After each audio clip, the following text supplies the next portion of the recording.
Palavras de Jeremias, filho de Ilquias, um dos sacerdotes que estavam em Anatote, na terra de Benjamim, ao qual veio a palavra do Senhor nos dias de Josias, filho de Amon, rei de Judá, no 13º ano do seu reinado. E lhe veio também nos dias de Jeoiaquim, filho de Josias, rei de Judá, até o fim do ano 10º de Zedequias, filho de Josias, rei de Judá, até que Jerusalém foi levada em cativeiro no 5º mês. Assim veio a minha palavra do Senhor, dizendo: antes que te formasse no ventre te conheci, e antes que saísses da madre te santifiquei. Às nações te dei por profeta. Então disse eu: ah, Senhor Deus, eis que não sei falar, porque ainda sou um menino. Mas o Senhor me disse: não digas, eu sou um menino, porque a todos a quem eu te enviar, irás, e tudo quanto te mandar, falarás. Não temas diante deles, porque estou contigo para te livrar, diz o Senhor. E estendeu o Senhor a sua mão e tocou-me na boca. E disse-me o Senhor: eis que ponho as minhas palavras na tua boca. Olha, ponho-te neste dia sobre as nações e sobre os reinos, para arrancares e para derrubares, e para destruíres e para arruinares, e também para edificares e para plantares. Esse foi o chamado de Jeremias. Quando a gente olha aí esses 3 primeiros versos, nós vemos a história, o tempo que ela acontece naquele povo de Israel. É mais ou menos entre o ano 626 a.C., até 586, 587, quando Jerusalém foi destruída por Nabucodonosor na Babilônia. Então esse relato, essas palavras que a gente tem até os 3 primeiros versos, vai nos situar dentro do tempo, dentro daquilo que estava acontecendo com Israel, com Judá, com o povo de Deus. E quando Deus chamou Jeremias ao ministério profético, aí por volta desse ano de 626, antes de Cristo, a Assíria, ela era senhora do mundo, ela dominava o mundo, e ela sujeitara o povo de Judá no seu domínio total, cobrando tributo, cobrando impostos, e fazendo coisas terríveis com aquele povo. Mas a própria Síria, ela foi gradualmente perdendo força, foi se enfraquecendo, até que ela foi totalmente também dominada pelos babilônios. E assim Judá também passou por controle da Babilônia. E esse era um tempo terrível. Uma vida atribulada que Jeremias sofria, coincidiu com um dos períodos mais problemáticos da história hebraica. As décadas que conduziram à queda de Jerusalém, que foi no ano de 587. Cerca de 40 anos foi o tempo que o profeta Jeremias pôde estar profetizando para a nação. E ela foi seguida então por esse exílio babilônico, que era um povo ainda mais terrível. Um povo que dominava e destruía e arrebentava tudo. Tudo que podia dar errado, deu errado. Aquela máxima, né, de que se uma coisa pode dar errado, pode ter certeza que vai dar. Não tem a chance de não dar. E deu errado. E Jeremias estava bem no meio dessa tormenta. Mas ele estava orando, pregando, sofrendo, trabalhando, escrevendo e crendo em Deus. Ele sobreviveu a tempestades intensas, de hostilidades e ondas de dúvidas amargas. Cada músculo do seu corpo foi forçado ao limite pela fadiga. E cada pensamento seu foi questionado. Cada sentimento passou pela prova de fogo da ridicularização. E ele suportou todas essas forças opostas. Agonizou, mas ele escreveu a sua experiência de maneira magnífica. E aí vale a pena você ler o livro todo de Jeremias. Não é à toa que ele é chamado depois de profeta chorão. Vocês vão ver o quanto ele sofre para poder levar a palavra de Deus àquele povo. Mas quando Deus chama, não importa a tarefa, é preciso obedecer. Vocês viram esse vídeo agora há pouco. Quem irá? Quem irá levar às nações a esperança que essa campanha de missões mundiais está lançando hoje? Quem vai levar essa esperança? Diante da convocação de Deus, qual será a sua resposta? Porque Deus chama. E Ele chama você, meu irmão. Qual é a sua resposta? Nós vamos ver nesse texto, então, como Jeremias reagiu. E como muitas vezes nós mesmos também reagimos da mesma forma. Então, se você observar o verso 4 e 5, diz assim: assim veio a mim a palavra do Senhor, dizendo: antes que te formasse no ventre, te conheci. E antes que saísses da madre, te santifiquei. Às nações te dei por profeta. E na Bíblia nós encontramos relatos de várias pessoas sendo chamadas por Deus para serem líderes. Profetas, libertadores, juízes, reis, discípulos. E assim, a semelhança que a gente vê aí na chamada de Jeremias, também Moisés, quando foi chamado. Moisés dizia que não sabia falar. Eu sou gago. Primeira desculpa que ele deu, não sei falar. Jeremias aí vai dar uma desculpa também.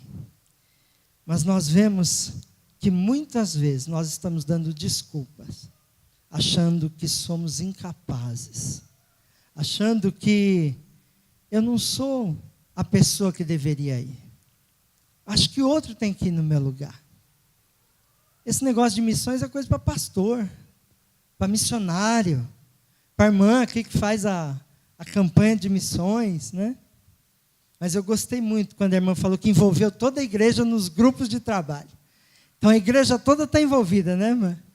Para poder participar da obra de missões, para a campanha de missões, para levantar os recursos que a obra missionária requer e exige de cada um de nós. Ela exige de cada um de nós a oração, em primeiro lugar. E isso, às vezes, é o mais complicado. Porque, às vezes, pôr a mão no bolso é fácil. A gente já deu, já fiz a minha parte.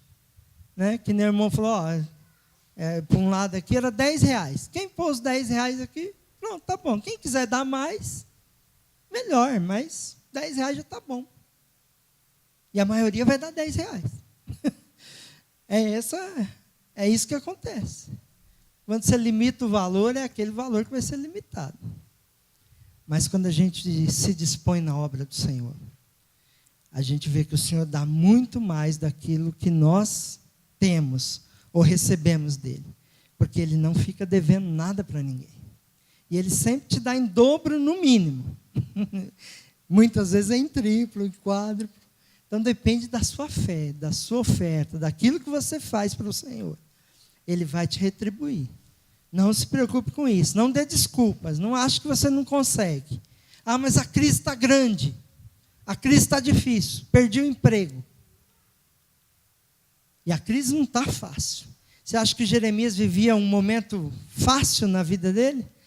Com a crise que eles estavam vivendo, da nação toda sendo subjugada e levada cativa, sendo presa por outra nação, sendo escravizada. A vida que Jeremias levava não era nada fácil. Por maior que seja a nossa crise hoje no Brasil, acho que não se compara com a que ele sofria naquela ocasião. E ele veio querer dar desculpa. Olha o verso 6. Nós estamos seguindo o texto bíblico. Então disse eu, Senhor Deus, eis que não sei falar, porque ainda sou um menino. Ele se achava muito pequeno.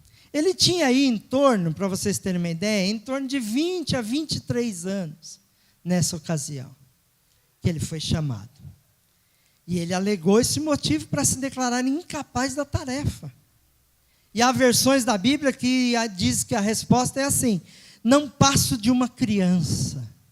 E ele já estava lá com seus 23 anos. Mas para uma cultura daquela época, ele filho de sacerdotes, geralmente os pais mais idosos é que tinham o respeito, é que podiam falar. Então, realmente, dentro da cultura, ele até poderia se achar uma criança.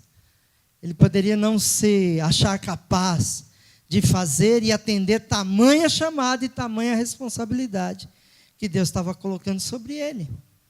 Entretanto, o chamado de Jeremias estava no propósito de Deus antes mesmo do seu nascimento.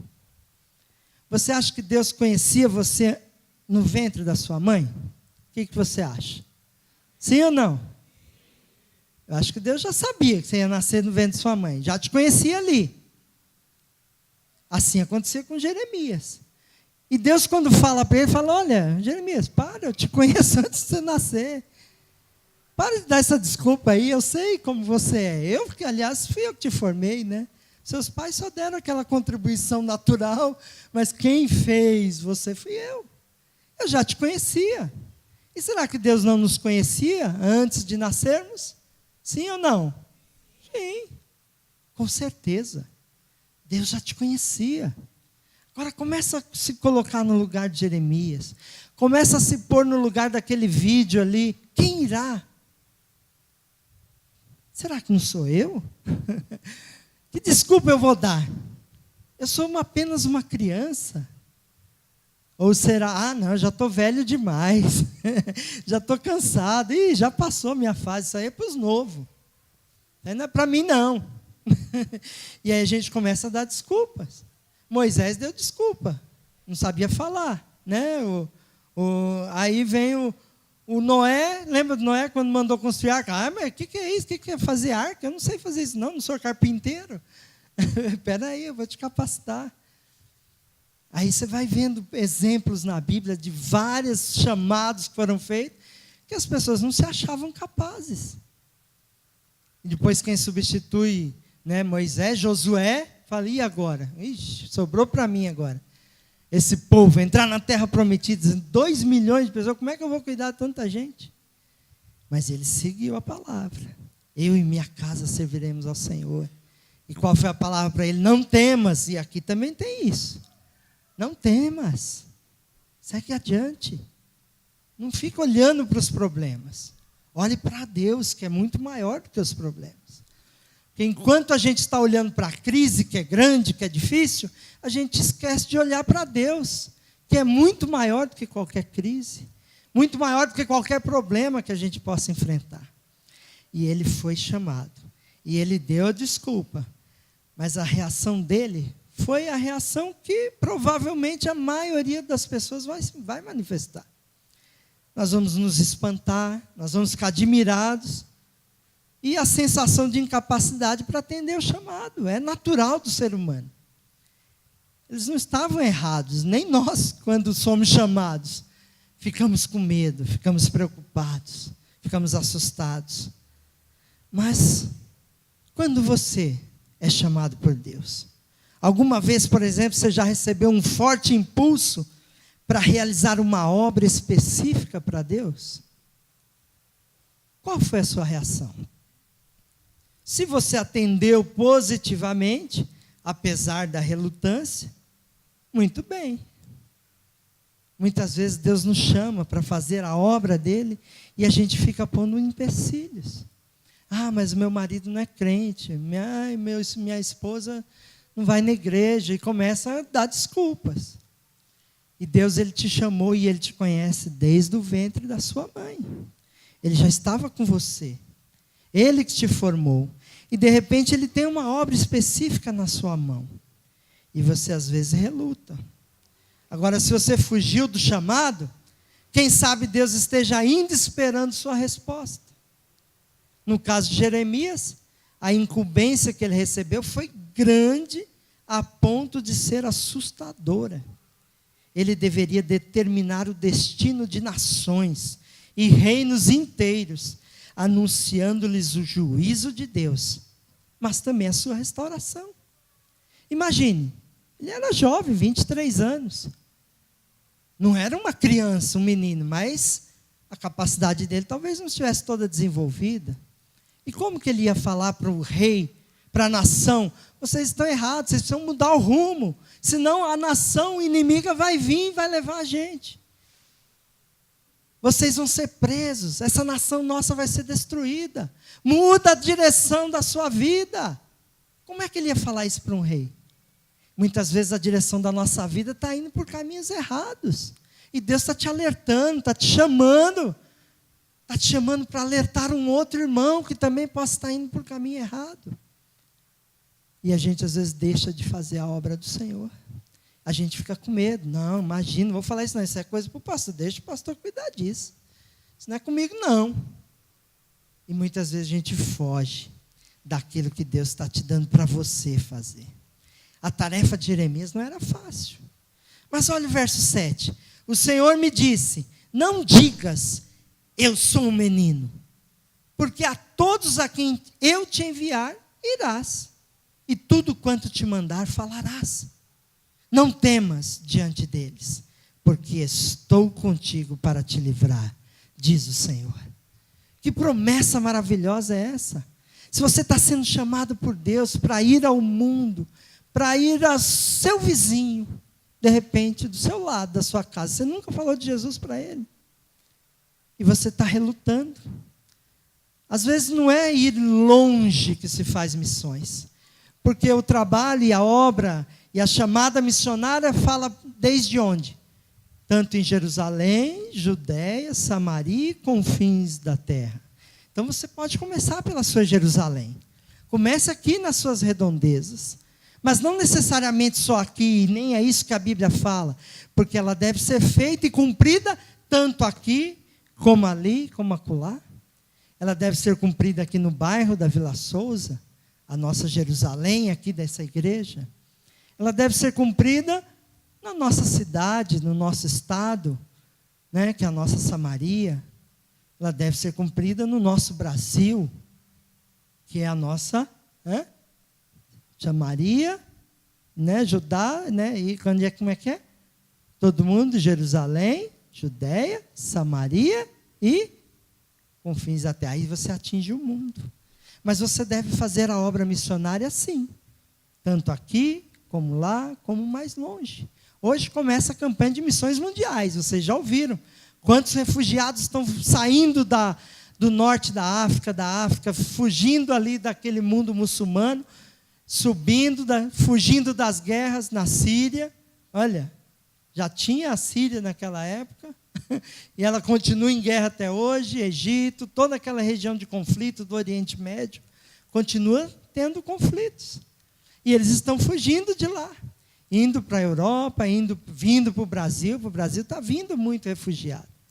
A gente quase não ouve, mas a gente conhece muitos refugiados sírios já, que a própria Igreja Batista Árabe aqui na Liberdade, ali perto da Vila Mariana, já recebeu refugiados. Está cuidando deles ali o pastor Khalil, que é de Missões Mundiais. E o mundo está recebendo essas pessoas. É um êxodo, fugindo da guerra, fugindo dos problemas, fugindo da situação econômica, financeira, de conflitos religiosos, e eles estão vindo para cá, estão vindo para o mundo afora. É a hora de você evangelizá-los. Já que a gente não podia entrar nesses países fechados, olha como Deus tem agido para com esse povo. Eles estão sofrendo em campos de refugiados, mas tem lá a junta de missões acolhendo eles. Tem muitas agências missionárias no mundo trabalhando nessa região dos refugiados, levando o evangelho. Com certeza os judeus estão lá, levando o evangelho. Vocês viram aquela Bíblia em árabe que mostrou no vídeo de missões? É uma Bíblia que está sendo feita e distribuída, milhares dela. Porque eles não tinham acesso à palavra de Deus. Mas agora eles estão recebendo. Então não temas. Jeremias foi o porta-voz de Deus para o povo de Israel numa época conturbada da sua história. Coincidindo com a derrota de Judá diante dos babilônicos. Disso resultou a destruição de Jerusalém, a sua capital. Nessa época que Nabucodonosor invadiu ali no ano 586, ele destruiu o templo de Salomão. Lembra daquele templo gigantesco construído por Salomão? Que era a base da presença de Deus no meio do povo. E a religiosidade do povo estava naquele templo. Eles olhavam para o templo de Salomão, não, aqui não vai acontecer nada com a gente. E eles estavam depositando a fé deles nas paredes daquele templo maravilhoso, Lindo. Tem gente imitando ele aqui, né? A gente já conhece. Mas tem gente que está ali admirando o templo. Esquece de admirar o Deus do templo. E admira o templo. É bonito, lógico que é bonito. Mas será que o templo vai te proteger dos babilônicos? Quando Jeremias falou por 40 anos para esse povo, vai acontecer. Nós vamos ser mortos, nós vamos ser levados cativos, nós vamos ser destruídos, a nossa nação vai sofrer. O povo nem de perto se chegou a Deus. Nem a liderança, nem os reis. Eles se afastavam cada vez mais de Deus. Eles estavam considerando a presença de Deus naquele lugar, num espaço físico. Eles esqueceram que aquilo só representava religiosidade. Então, religião nenhuma vai levar para o céu. Mas Jesus Cristo vai. Agora, se você deixar Jesus Cristo entrar no seu coração, Ele te leva para o céu. Agora, você vir para a igreja, admirar essa igreja bonita, que essa aqui é bonita também, viu, pastor? Não é imitação daquela lá, não, mas é bonita. Mas o templo não vai levar ninguém para o céu. E é importante a gente ter um templo bonito, bem aconchegante, bem arrumado. Mas é para que a gente tenha comunhão com o Deus do templo. E não com o templo onde Deus estaria. Deus não está mais no templo feito por mãos humanas. Ele está em nosso coração. Quando a gente abre o coração para Ele. E aquele povo estava, então, dirigindo a sua vida, confiando na religiosidade daquele templo construído por Salomão. Ah, coisa linda. Mas o coração deles não estava no Deus do templo. Eles se afastaram dele. E aí a deportação e grande parte da população foi levada presa para a Babilônia. Foram levados cativos. E os babilônios fizeram questão de destruir tudo. Arrebentaram tudo. Roubaram tudo que podia roubar e destruíram tudo o resto. Para ver que a força de uma nação estava no poder deles, nas mãos deles, porque o povo de Israel se afastou de Deus. Jeremias falou por 40 anos para eles, e eles não se voltaram para Deus. Deus poderia livrá-los, mas eles não quiseram. Mas quando Deus chamou Jeremias, ele falou, você vai falar isso. E ele prega por 40 anos. E eu acho que foi a grande frustração do profeta, viu, pastor? Não teve uma alma convertida. Por 40 anos. Já pensou? Isso deixava ele doido, maluco. Gente, muda. E ninguém mudava. Ele sozinho, aquela voz no deserto. Mas Deus, quando chamou, o que ele fez com ele? Veja o verso 9 e 10. E estendeu o Senhor a sua mão, e tocou-me na boca, e disse-me o Senhor, eis que ponho as minhas palavras na tua boca. Olha, ponho-te neste dia sobre as nações, e sobre os reinos, para arrancares, e para derrubares, e para destruires, para arruinares, e também para edificares e para plantares. Deus deu uma palavra dura para aquele povo. E Jeremias era esse porta-voz. Já pensou ser o porta-voz de notícia ruim? É difícil, né? Às vezes acontece uma doença na família. Como é que eu vou avisar minha mãe disso? Ai, meu irmão está doente. Ou então morre alguém. Vixe, aí é pior ainda. Como é que vai dar notícia de alguém que morreu? É difícil dar notícia ruim. E Jeremias era essa pessoa. Ele tinha que falar, porque ele tinha que obedecer. A tarefa dele era essa. Era uma tarefa difícil, essa de Jeremias. Mais de 40 anos, ele foi o profeta que o povo não queria. Não aceitava a sua profecia. Ele foi desprezado, preso, foi considerado um traidor da sua nação. Mas ele estava fazendo o que Deus lhe pediu. Muitas vezes você não vai ser compreendido. Mas faça aquilo que Deus te pediu. Não se cale, fale de Jesus. Tem um trecho na Bíblia, eu não lembro aonde, mas fala que se você se calar, até as pedras clamarão. Então nós precisamos falar. Por mais que falar de Jesus para as pessoas possa ofendê-la, possa não deixar entrar com a Bíblia na escola, a gente tem que falar. E isso está acontecendo aqui no Brasil, né, irmão? É aqui no Brasil, viu, aquela notícia dos Gideões. Se fosse lá no Afeganistão, Lá no Iraque, a gente já sabia que isso já acontecia. Lá na Indonésia, onde a gente tem um missionário nosso, da nossa missão, está lá na Indonésia. 98% da população é muçulmana. E ele está lá, falando de Jesus, aprendendo o idioma para poder traduzir a Bíblia para uma daquelas línguas. Porque a palavra de Deus, ela é viva e eficaz, e é ela que faz a diferença. Mas o Brasil está deixando de lado a palavra de Deus. Está seguindo os passos, como o pastor Marinho falou, dos Estados Unidos. Foi deixando a palavra de Deus de lado. Aí começam a acontecer os problemas. Quando você deixa Deus de lado, os problemas começam a acontecer. Não é que com Deus você não vai ter problema, porque olha, mais problema do que Jeremias passou, fazendo a vontade de Deus. Aliás, Jesus nos alertou, né? Nesse mundo nós seremos sempre bem, seremos ricos, teremos toda a fortuna. Foi isso que Jesus prometeu? O que ele prometeu para nós? No mundo vocês vão ter o quê? Aflições. Eu não entendo como é que gente fica vendendo prosperidade nas igrejas por aí. Não foi isso que Deus mandou. Nem Jesus falou isso. Ele, com Cristo, nós somos mais que vencedores. Ele vai nos dar tudo que nós necessitamos. Ele vai nos dar.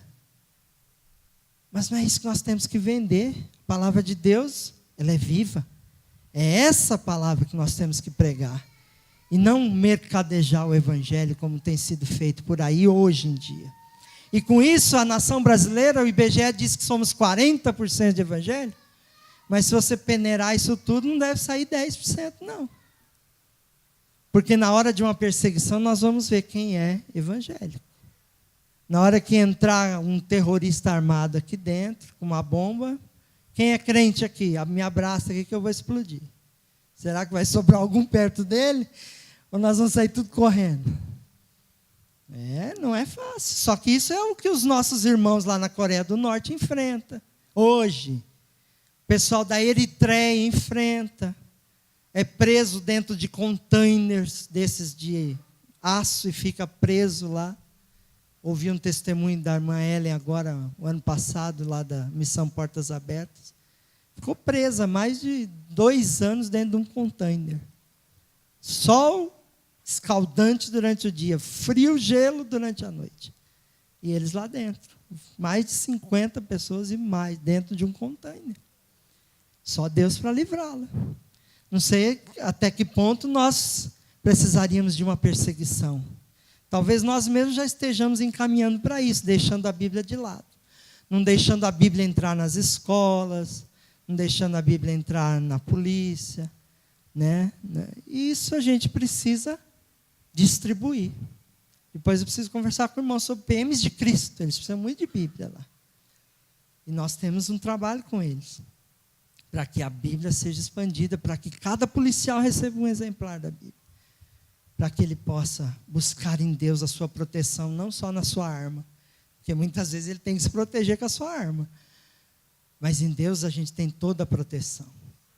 E mesmo diante de situações terríveis como essa, nós temos a vitória em Cristo.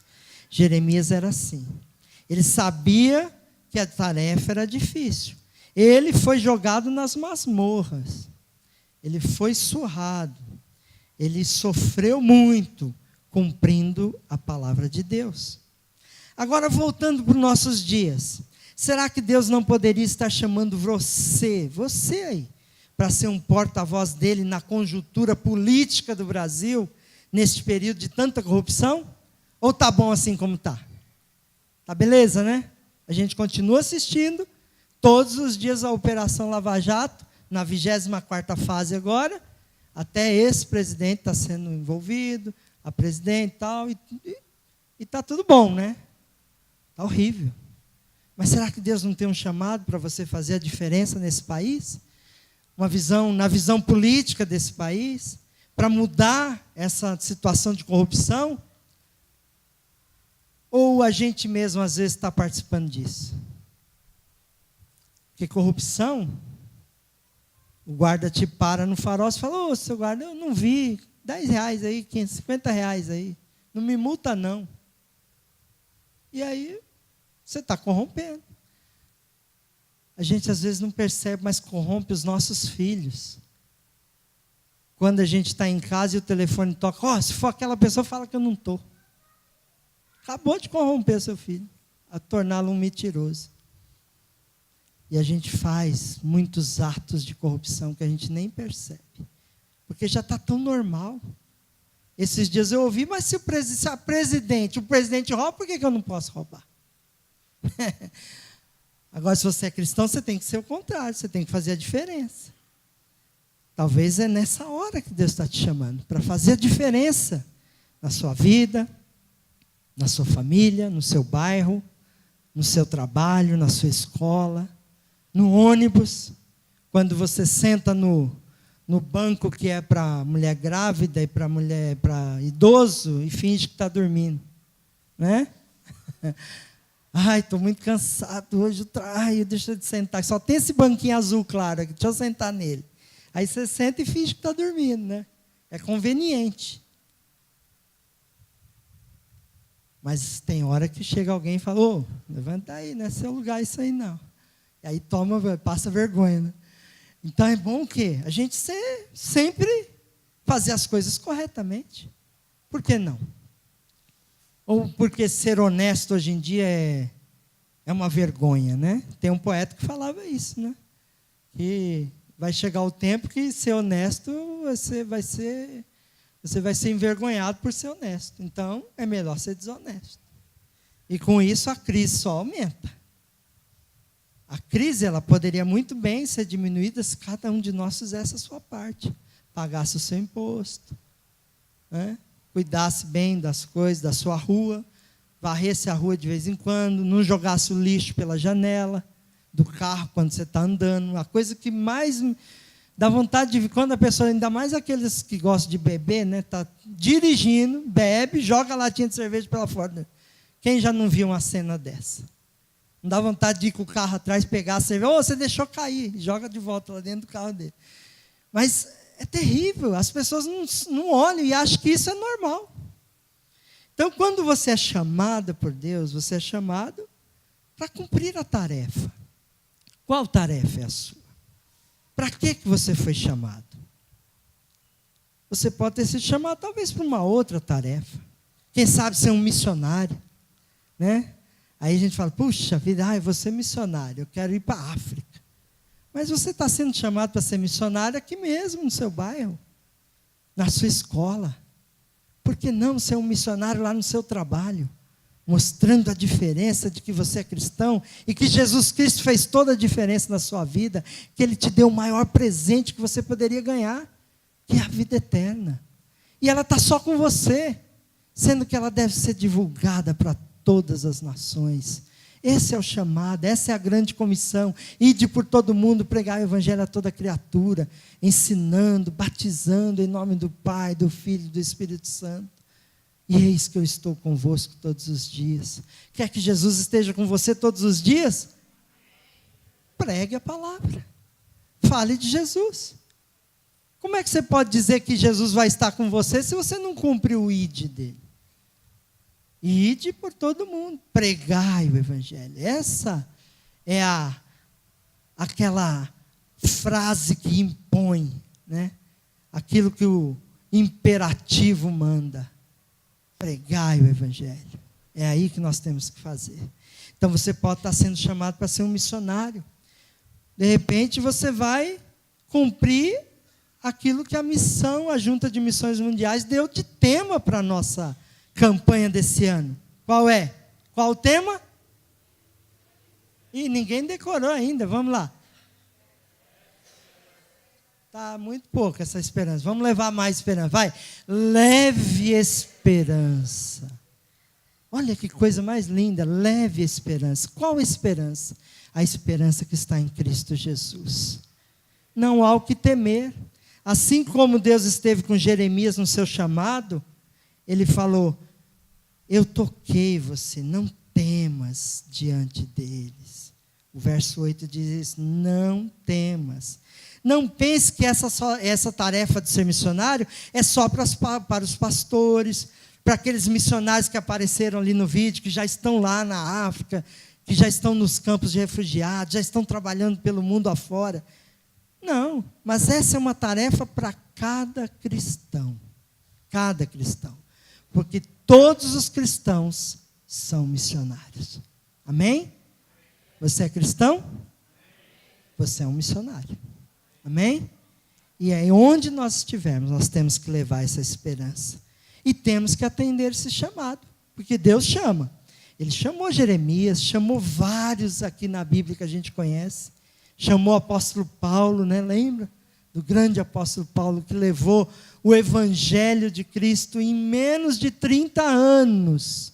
Ele levou para o mundo gentil daquela época. Todo mundo gentil daquela época conheceu o evangelho, através do missionário, do apóstolo Paulo.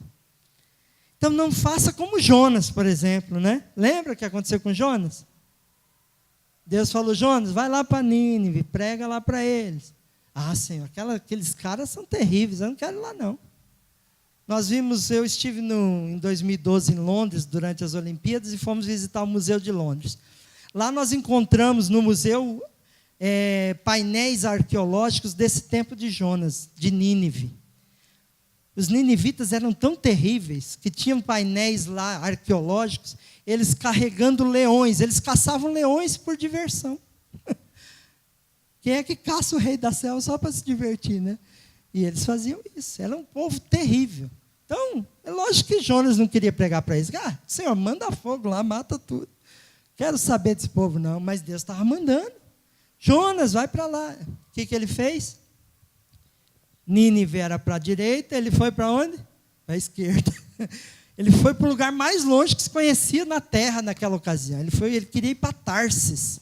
Era lá no sul da Espanha, já quase perto de Portugal. E olha que nem era muito falado aquela terra dentro da história bíblica, mas ele pegou uma passagem para ir para lá. E o que aconteceu com ele? Você vai esperar que uma baleia te engolir para tomar uma atitude? Você vai esperar uma baleia vir ao seu encontro? É lógico que aqui, na cidade aqui, não tem jeito, né? A baleia não vai sair do mar para vir te pegar aqui. Mas e aquele monte de problemas que você tem? Que é tão grande, tão gigante quanto uma baleia que está te engolindo diariamente. Levando você para o caminho oposto daquilo que Deus te chamou. Cuidado, não espere uma baleia te engolir. Ao contrário, nós precisamos agir como Isaías, dando uma resposta adequada àquele chamado. Isaías 6:8, o que diz? Eis-me aqui. O resto? Alguém lembra? Envia-me a mim. Vamos falar juntos? Eis-me aqui. Envia-me a mim. Deus está te chamando, meu irmão. Ele está te chamando para uma obra que Ele reservou para você. E que você vai ter que descobrir qual é. Mas não deixe de cumprir a palavra do Senhor. Não deixe de cumprir a ordem de Deus. Todo cristão tem um chamado específico de Deus. Basta descobrir o seu e atender a Ele.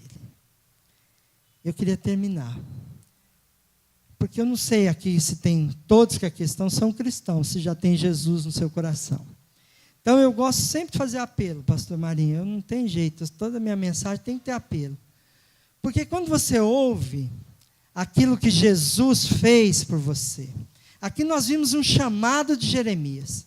Ele foi chamado para cumprir uma missão. Deus está te chamando. E se você não tem Jesus, Jesus está te chamando. Porque Ele é o Filho de Deus. Ele foi quem cumpriu a ordem de um Deus missionário. Nosso primeiro missionário foi Deus, sabia disso? Ele enviou seu único filho para morrer em nosso lugar. Ele enviou seu único filho, aquele único amado que Ele tinha, para morrer no meu e no seu lugar, para te dar a vida eterna. Mas você precisa atender esse chamado.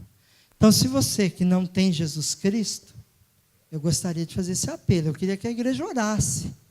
A igreja esteja orando, porque eu não sei quem está aqui se tem Jesus. Se esse chamado de Jesus já atingiu a sua vida. E se você tem está ouvindo Deus te chamar nessa hora, você precisa crer em Jesus Cristo como Senhor e Salvador de sua vida. Creia nele. E se você crê em Jesus, você precisa se manifestar. Eu quero crer nesse Jesus.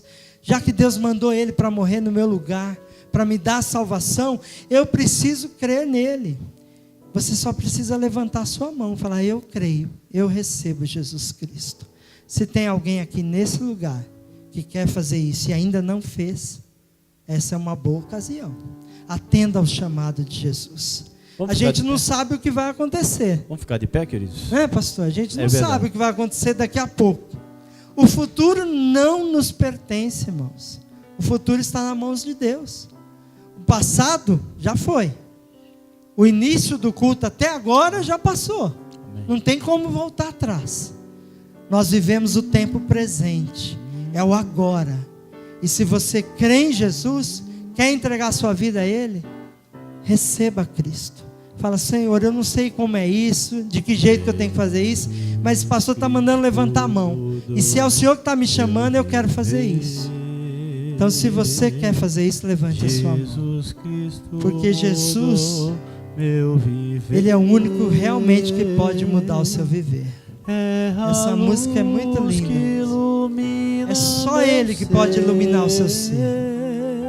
Sim, Jesus Cristo. E eu não quero demorar muito nisso, não. Porque o tempo passa. E eu quero ainda falar de missões para vocês hoje. Então, se você que não tem Jesus, receba Ele agora.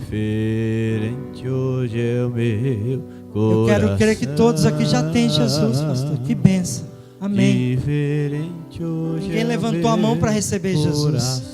Mas você, meu irmão, então em Cristo, você que tem sido chamados por Deus para fazer a sua obra, Ele pode estar chamando você para servi-lo em algum ministério, para servir a Ele nessa igreja, na obra missionária pelo mundo. Sirva ao Senhor onde Ele te colocou. Seja forte, corajoso como Jeremias. Não temas. Aceite o desafio e leve esperança ao que está ao seu redor. Então, se você quiser levar esperança para esse mundo perdido, você que já tem Jesus, e é o único que pode fazer isso, porque só quem tem Jesus pode levar esperança. Se você quer ser esse agente de levar esperança, eu quero que você levante sua mão também. Entregue a Jesus a sua vida e deixa Ele conduzir você, para que você leve esperança àqueles que estão ao seu redor. Alguém gostaria de atender o chamado de Jesus e levar esperança a esse mundo? Amém, meu irmão. Que bom. Deus está despertando você para o chamado missionário. Esse chamado missionário você já tem. Você já é servo de Jesus. Você já é um missionário. Mas se você não se dispor nas mãos dele, Ele não sabe onde te usar. Ele pode estar te chamando e você não sabe para onde deve ir. E Ele tem um propósito para a sua vida. Então, se você quer servir ao Senhor na sua obra, servir ao Senhor na sua igreja, ser um servo mais dedicado a Ele, levante sua mão aí. Quer ser mais dedicado ao Senhor? Deixa o Senhor agir na sua vida. Se Ele não agir na sua vida, você não vai à frente. E Ele quer fazer isso com você. Ele quer que você leve esperança para esse mundo tão conturbado que nós vivemos hoje. Um mundo tão conturbado quanto Jeremias viveu naquela época. E lá talvez muito pior do que hoje aqui no Brasil. Mas lá fora muitos estão vivendo numa ação terrível do inimigo, com situações terríveis. E precisa que a palavra de Deus seja entregue a eles. É preciso que você leve esperança através da oração, através da sua oferta, através da sua vida. Porque missões é assim. Missões a gente faz. E um grande missionário já dizia, né? Com as mãos daqueles que ofertam, com os pés do que vão e com os joelhos dos que oram. Amém. Seja um servo do Senhor, um missionário em suas mãos.